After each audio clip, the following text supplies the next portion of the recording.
In a city built on quiet conformity, where people smiled through secrets and agreed through gritted teeth, lived two souls who refused to be swallowed by silence. Elior, a dreamer with a voice made of warmth, worked in a small print shop tucked between glass towers that touched the sky. He lived by rules that weren't his: polite nods, polite lies, polite survival. His coworkers admired his calm, his predictability, his way of saying yes when he wanted to say no. And then came Rowan, a traveler, an artist whose laughter sounded like rebellion. Rowan didn't fit in, didn't care to. They painted walls that no one asked to be painted, spoke truths no one dared to hear, and carried a lightness that made people uncomfortable in the best way. When they met, it wasn't dramatic, no sudden spark, no cinematic rain. Just a glance across the shop counter, a pause in routine, and something unspoken beginning to move. Rowan asked questions Elior had never been asked.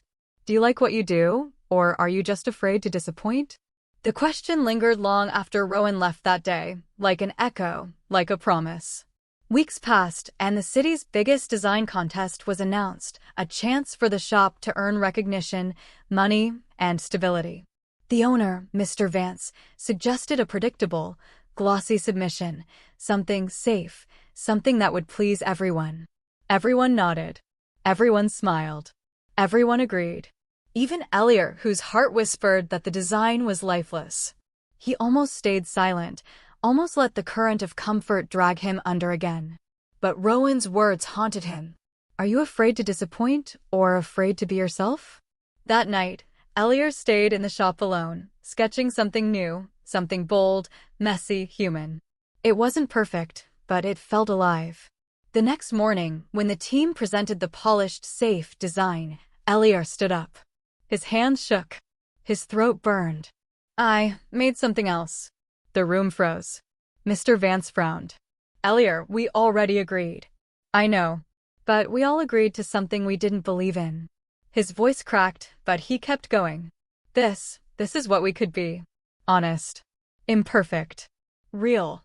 For a long, breathless moment, no one spoke. Then one by one, people looked at his design and saw themselves in it. The tiredness in their eyes softened. The lie they'd all carried began to crumble. They submitted Elior's design. It didn't win the contest.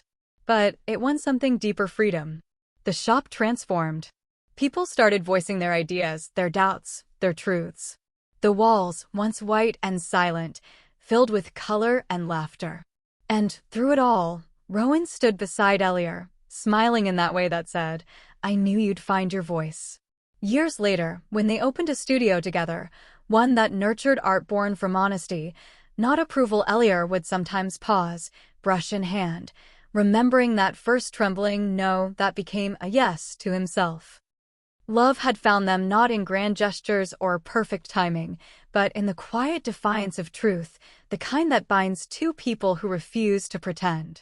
And whenever someone asked how it all began, Elior would smile softly and say, it started with one voice that refused to lie, and changed everything.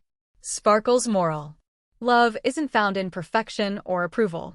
It's born in courage, in the moment you speak your truth, even if your voice shakes. Because one honest heart can awaken a world that's forgotten how to feel.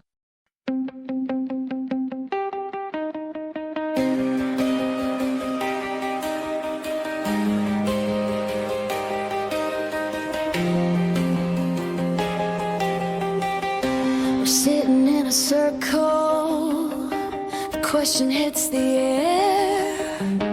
One idea's floated, but no one really cares. We nod like we agree,